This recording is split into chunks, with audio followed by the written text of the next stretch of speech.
Before we begin today's video, guys, I just want to say that our goals for 2021 are to hit 1,000 followers on Twitch and 500 subscribers on YouTube. I think we can blow these goals away, so please do me a favor, go follow me on Twitch if you aren't already, and subscribe to the YouTube. Help us reach our goals. Let's do this together. Alright, let's get into the video, guys. Thank you so much.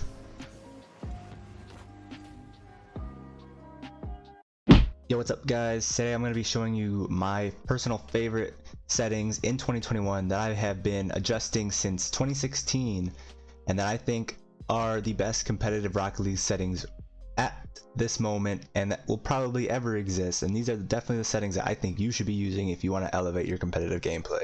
I'm also going to be showing you my personal favorite controller bindings, and I think that these also are the best for competitive, and I think even for freestyling they might be good. I'm not sure. I'm not a freestyler, but these are definitely really great controller bindings for competitive as well. Alright, let's dive right into it, starting with gameplay settings. There's not really much to mention here, but if you want to take a look at this and copy what I have if you need to, it's pretty much all default except text chat I have disabled right now because I was playing 1v1s. Okay, next we're going to look at the interface section. This is pretty much all default except the nameplate scales. I think that you should move this up from 100% to something a little higher. Experiment with what you like, but I like 140 personally. This is also, I got this from Squishy Muffins. He says he uses a larger nameplate scale because it allows you to see where opponent players are and even, you know, friendly players are on the field without having to really look as hard. You'll just kind of be looking around the field and you'll notice nameplates in different sections of the field just because they're slightly larger. It'll be easier to notice them and it will be easier to tell where everyone's at on the field, and you'll be able to make better plays because you know where everyone is positioned on the field. Other than that, key recommendation I would say is keep ball arrow on. Some people probably toggle this off. I would leave this on. It's a valuable piece of information that I think is a little underrated, especially by some lower ranked players. You might not see the value in the ball arrow that points to where the ball is without you having ball cam on. Some people might find it distracting and turn it off, but I really recommend for competitive gameplay and for getting as good as possible, you should leave this checked on. Now let's look at our video settings. The main thing here is that I put everything to high performance or performance. When I start upping this stuff to high quality, high quality, any of those, and I start adding too much shaders or shadows or light effects and that kind of stuff, my game doesn't run quite as smooth, and my response time between my controller and, you know, the input in the game feels like it's a little bit slower, and I like everything feeling as crisp as possible, as responsive as possible. And that's why I think you should definitely, you know, err on the lower detail side for the game. It might not look as nice, but for competitive gaming, I think this is really a big deal. And unless you have like a $2,000 supercomputer, I would recommend putting this, you know, set it to how I have set it up here. And if your computer can handle some of these other things, you know, higher quality options or some of these different effects, you can leave them on. But if you put them on and you notice that your game starts feeling a little bit more sluggish, definitely turn them back off. Alright, audio settings. This is mainly just for my recording and streaming purposes. Maybe this will help somebody out who's also in that predicament of, you know, streaming and recording. Check it out if you want to. This is just here for anyone who needs it. Not much else to see except the bread and butter of what you came to this video for, which is for sure the camera settings and the controller settings. Camera settings. Field of view I have set to 110. Let me hop into training. In case any of you are very new Rocket League players and you don't know exactly what each of these settings does. Field of view, basically just as it says, zooms your view in and out.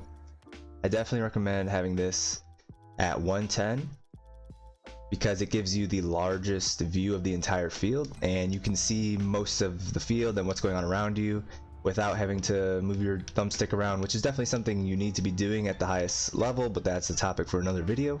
But plain and simple, when you're not using your thumbstick to move your view around, you can still see most of the pitch that you need to see. Distance. This is something that a lot of people mess around with. Usually you'll see anywhere, you know, pro players use anywhere from 250 to maybe even 300. Usually they'll stop at around 280. It's very rare you see anyone with a distance higher than 280. But 270 seems for me to be that sweet spot of feeling fast, being able to see enough of the field that I need to see in order to know where I need to pass the ball or where I don't need to pass the ball, you know, to the opponent or to my teammates.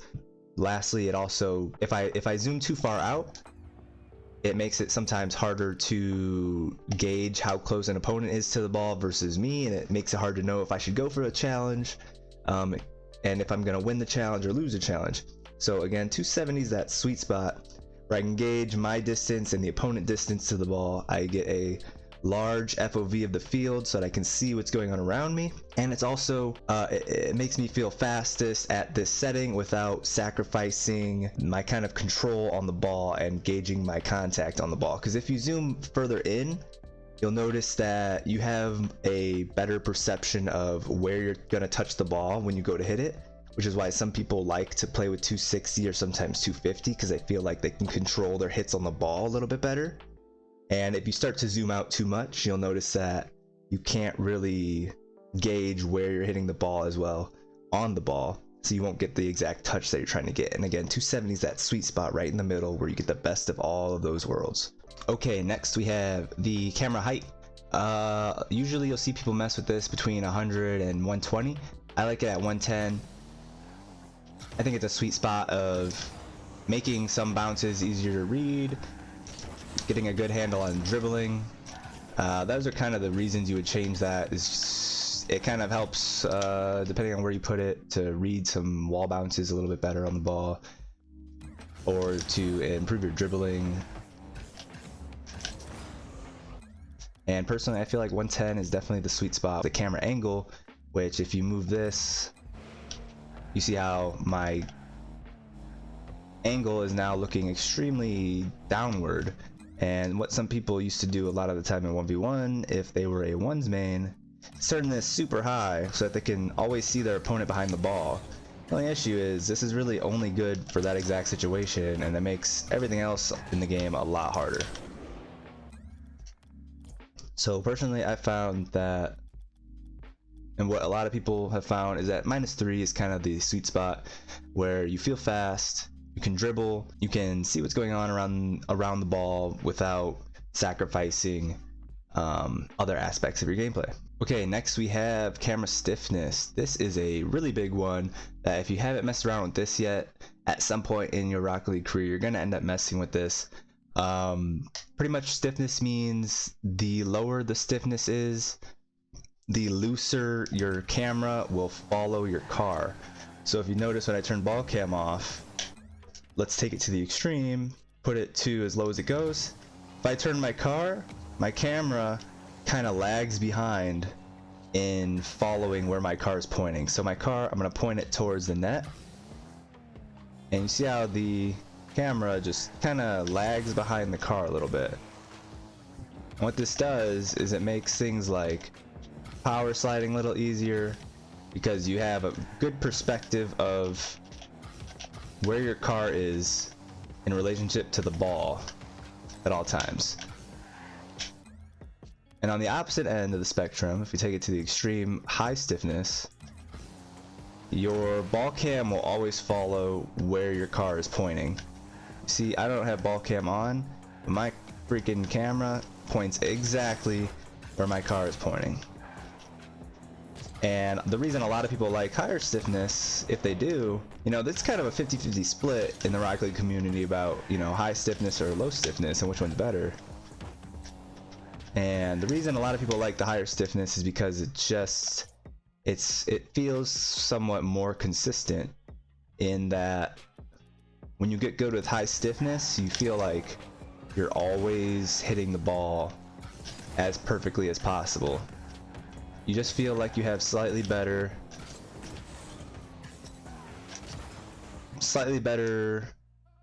understanding of how you're going to hit the ball when you do. But lower stiffness just kind of gives you more of a looser, speedier, in my opinion,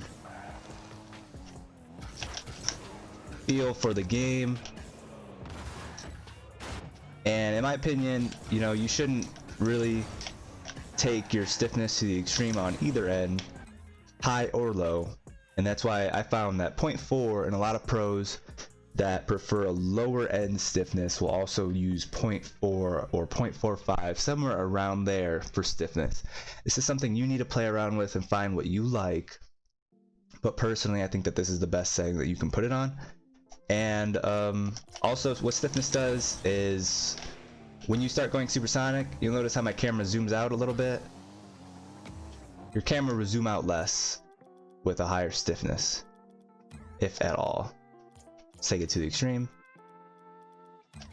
And let's not supersonic, and let's go supersonic.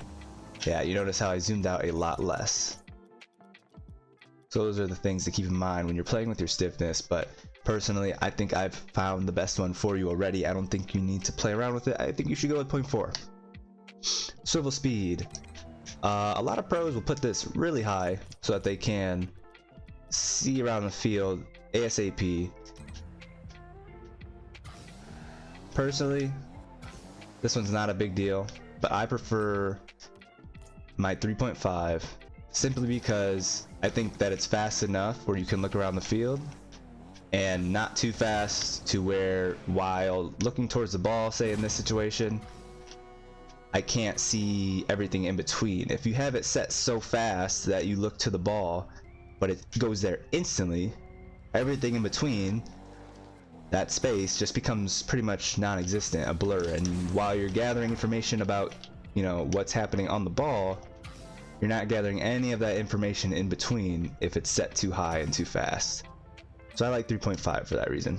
And then transition speed, that's just the speed from which your view will look towards the ball or not with your ball cam on and off. Alright, and last but not least, honestly guys, I think these are the best competitive controller bindings that you will find on Rocket League. And this is pretty similar to what a lot of people use, a lot of pros use in competitive, but there are some niche little things that I've done with mine that I think not everyone does and is really optimal for Rocket League. But before we get into that, let's check out our sensitivities. Steering sensitivity and aerial sensitivity. This is pretty much how sensitive, how fast almost your car feels in the air and on the ground when turning. It almost affects your turn radius in the air and on the ground. And me personally, I really like to feel loose. I like to feel like when I touch my joystick, my car reacts exactly the way that I'm touching the joystick. And with the higher sensitivity, you get more of that feeling. However, if you take it to the extreme and you were to set all of these all the way up to 10, it becomes, in my opinion, almost unmanageable to the point where it's too high. And really, there isn't a huge amount of noticeable difference between, you know, 2.5 or 2 going up to 10. But when you get up to 10, you'll definitely notice that you kind of start to lose the fine control of your car that you need. So in my opinion, 2.5 and 2 are what I like, and they make me feel the speediest on the field. I feel like I have the best reaction time between, you know, or less input delay between my controller and the game with these settings. Controller dead zone, kind of the same thing. The lower you put this, it's almost like it feels like your controller becomes more responsive. It feels like your game becomes more responsive to the inputs that you put in. And that's something that's very important for competitive gaming. And for that reason, a lot of people play at 0.1 or 0.5 because that's about as low as you can go before you start making mechanical errors in your gameplay because it's too sensitive. Okay, last but not least in the dead zone and sensitivities is dodge dead zone, and that's pretty much how far you have to move your analog stick from the center position before your dodge, or before a double jump is going to be counted as a dodge. So you see how I am not moving my analog stick and my car is not flipping, it's just double jumping, but there is enough input to the point where my car is moving, it's just not flipping. And then as soon as I start pushing a little harder,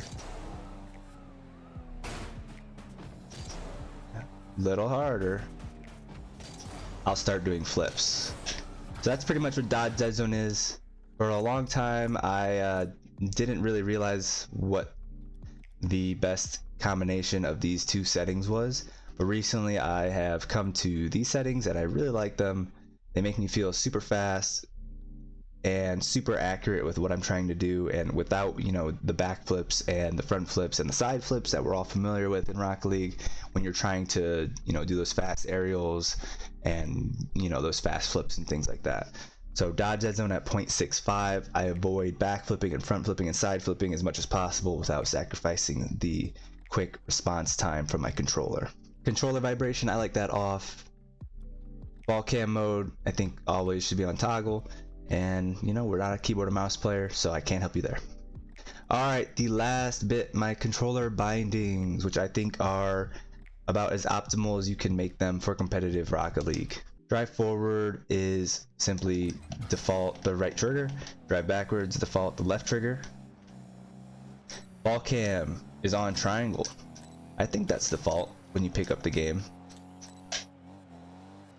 Arrow left is on square, and I have a reason for that. Arrow right is on circle, and I have a reason for that as well. Jump is on X. Okay, let me explain why these are very optimal places to have these buttons. If you're aerialing off the left wall, a lot of the time you have to use arrow left, right? To angle your car towards the net for a shot, use arrow left off the left wall. That's why I have arrow left on the left side of all of these, you know, shape buttons on the controller. It's on the left side, so I can't forget. If I'm going off the left wall, I press the left button to arrow left. Keep it super simple. What's that acronym? KISS? Keep it stupid simple. Same thing, if you want to go for a ceiling shot off the left wall, there's a neat little setup you can go for. Like that, where you're arrow lefting off the left wall, and to do that same mechanic off of the right wall, you would use arrow right. And again, I'm off the right wall, so I'm pressing the right button on my controller. This isn't a mechanics tutorial video, but I'm just explaining the reason of why I do that.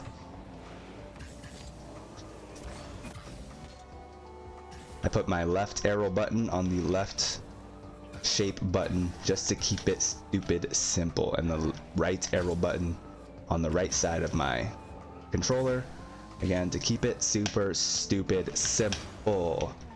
Alright, what else we got? Rear view, clicking the analog stick, I think that's default. We've got drift, which is on L1.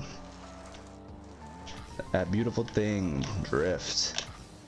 Also bound to drift is regular arrow, where you press the button and you turn your analog stick whichever direction you want.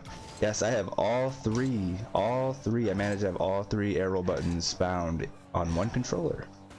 And that's another thing that I think is very optimized with these controller settings, is you're not forced to give up any controls, any, you know, possible inputs, because while a lot of people only main arrow left or arrow right, having them both bound has its place, you know. If I want to do this mechanic, that's an arrow left feature, but I can do the same thing with arrow right if I was, say, on the opposite side of the ball or something. You know, and let me show you what I mean. If I want to go into an arrow left, something like that, and if I was on the other side of the ball, I would have to use arrow right, or it would look like this. That's arrow left. I can't use arrow left in that situation, so I need to arrow right to do the same thing. That's why having arrow left and right is good and is important, because each one has separate uses. Honestly, you cannot use them both interchangeably, or you cannot use one to do what the other function does. They each have their own purpose. And then, of course, a lot of people do not solely use arrow left or right. They also use the regular arrow, which we managed to bind to our drift button. You don't have to obviously arrow on the ground when you'd be drifting, so this works out perfectly. So when you jump in the air, you can arrow. When you're on the ground, you can drift. And I think that covers all of our controls, really, that matter, that actually do something in game.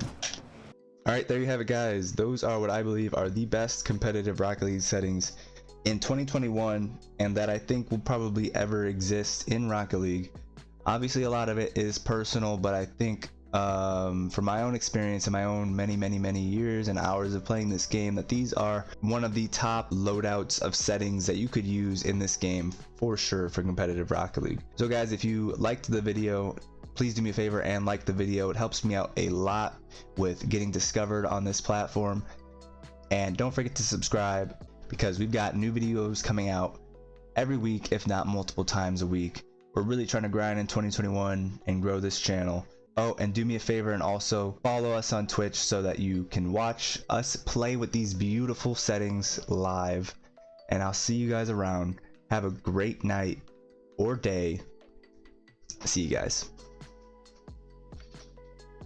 Hey guys, huge shout out to all of our Twitch subscribers that we have right now. At the end of every video, I'm going to be doing random shout outs for our subscribers, and since we don't have very many right now, I'm going to shout you all out. We got Pums, we got Dark3923, and we got RevanRL_. Oh, and Pums had 3 S's. And we got AKA Flips, who's not on the list right now because he hasn't resubbed yet because we didn't go live today, but I know he's going to resub tomorrow, because he's an OG, he's been here since the beginning. So thank you guys all so much for being subscribers on Twitch. And if you want to get shouted out like this at the end of my videos, make sure to go subscribe on Twitch. There's a whole bunch of other benefits you get. That's all on the channel. You can read that. Thank you guys so much for watching. See you guys.